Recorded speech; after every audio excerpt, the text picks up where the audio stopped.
Sahabat SPP, kita berjumpa lagi kali ini dengan situasi yang terbatas begitu ya.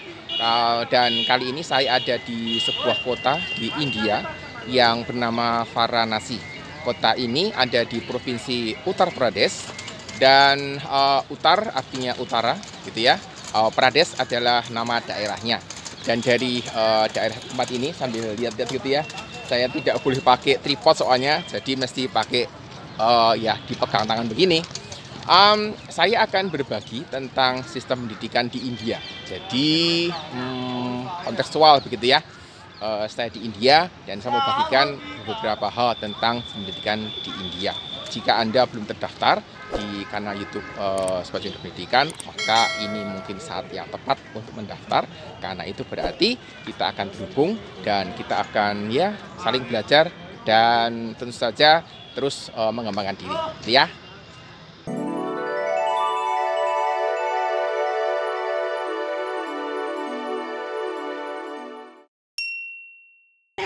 Sistem pendidikan di India sebenarnya sama, gitu ya. Artinya sama, saya bicara tentang lama waktu belajarnya. Jadi sama, mereka punya 2 tahun TK, 1 tahun SD, kemudian 3 tahun di SMP, 3 tahun di SMA.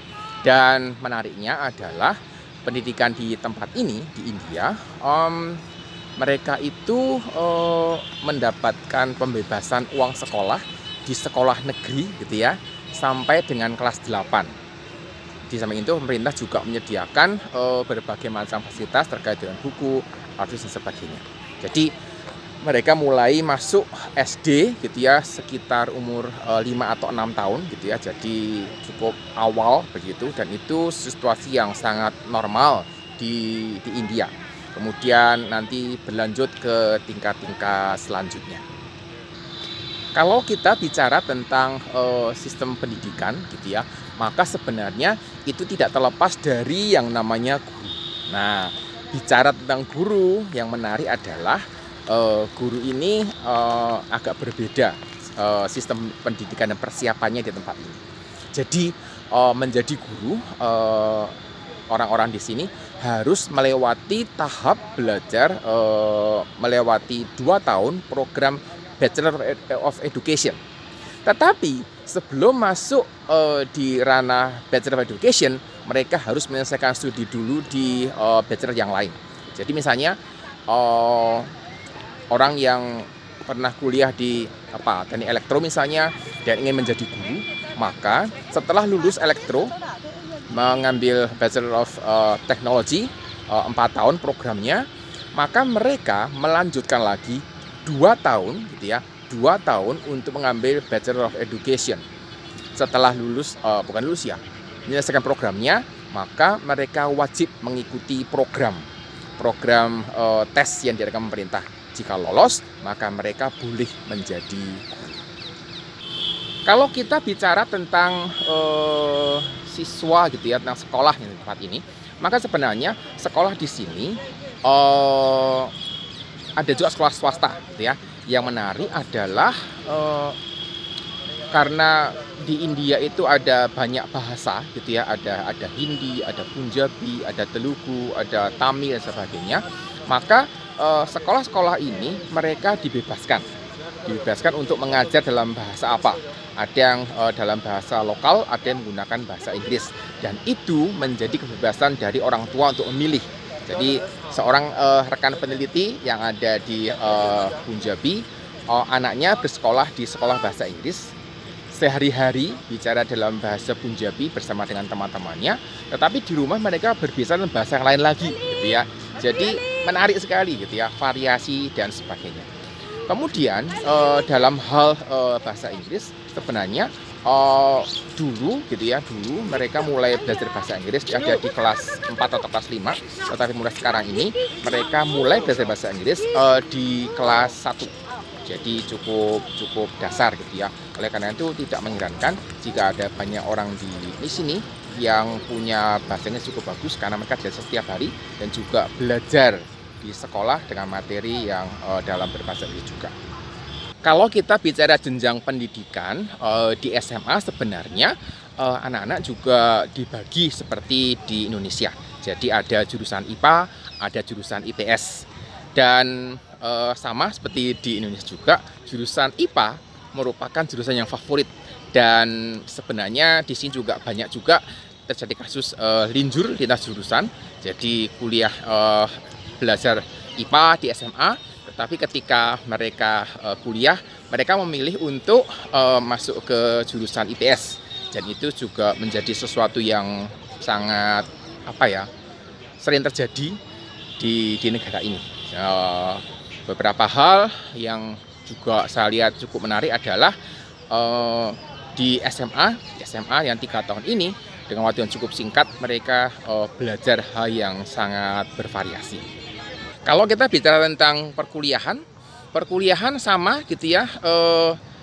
Programnya adalah program 4 tahun, dan yang mengejutkan saya gitu ya, programnya begini. 4 tahun itu mereka harus menyelesaikan 440 kredit. Wow gitu ya. Kita di Indonesia 4 tahun 144, mereka 4 tahun 440. Satu semester sekitar 55 kredit. Jadi di dalam 8 semester mereka selesai 440. Perbandingannya begini. 11 kredit itu setara dengan 70 jam mereka belajar. Perkuliahannya rata-rata 50 menit gitu ya. Sisanya mereka belajar mandiri, mengerjakan tugas, kerja kelompok, dan sebagainya. Dan masa-masa 440 ini mereka harus selesaikan, dan mereka mesti memikirkan bagaimana membagi waktunya.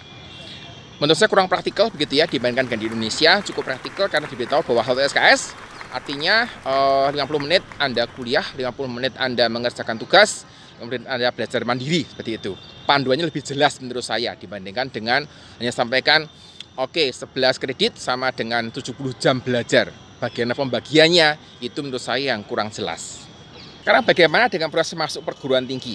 Masuk perguruan tinggi sebenarnya prosesnya sama dengan di Indonesia, yaitu ada semacam tes yang diadakan secara nasional. Dan memang skornya persis sih seperti di Indonesia, model scoringnya.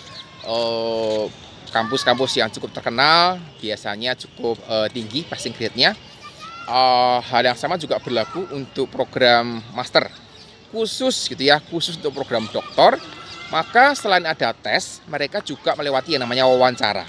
Dan ini menjadi sesuatu yang cukup menarik gitu ya, karena ada wawancara mungkin gitu ya untuk memastikan bahwa mereka benar-benar memenuhi kualifikasi untuk masuk di program doktor yang dianggap memang penuh tantangan gitu ya. Saya tidak mengatakan bahwa program doktor itu sulit gitu ya. Setiap bagian pasti punya punya tantangan. Tetapi untuk bisa survive, untuk bisa bertahan program dokter sampai selesai gitu ya, mungkin mereka mau memastikan bahwa pelamar untuk program dokter ini benar-benar siap juga secara mental. Ya, saya kira itu akhir dari kisah saya ada tentang sistem pendidikan di India, dari kota Varanasi, dari sebuah tempat yang namanya Sarnath, yang dipercaya sebagai tempat yang pertama kali Buddha Gautama menyampaikan menyampaikan message-nya, pesannya seputar dunia pendidikan, karena YouTube ini menyampaikan materi dan semoga bermanfaat buat Anda semua. Sampai jumpa. Nama tempat ini adalah Sarnath, dan tempat ini adalah tempat pertama gitu ya yang dipakai oleh Siddhartha Gautama ketika dia menyampaikan khutbahnya atau menyampaikan pesan-pesan humanismenya gitu ya. Sehingga tempat ini juga digunakan sebagai tempat pertama buat para biksu ketika mereka selesai pendidikannya gitu ya untuk menyampaikan khutbahnya. Dan kata Sarnath dalam bahasa Hindi artinya khutbah. Satu hal yang menarik gitu ya, mungkin kebetulan atau apa saya tidak tahu gitu ya. Dalam bahasa Finlandia kata Sarnath itu kata khutbah menurut saya itu menggunakan kata sarna gitu ya. Apakah ada hubungan di antara keduanya? Saya tidak tahu. Saat ini Anda sedang melihat gitu ya situasi di dalam area Sarnath ini. Dan ini adalah biara gitu ya, ini situs biara yang dulunya dipakai untuk mengajar para biksu. Sangat luas kompleksnya ini dan menarik buat jalan-jalan. Dan ada sebuah jalan gitu ya, dan jalan itu berujung pada sebuah stupa yang dipakai oleh banyak orang Buddha dan para biksu juga untuk duduk di sekitarnya kemudian melakukan meditasi.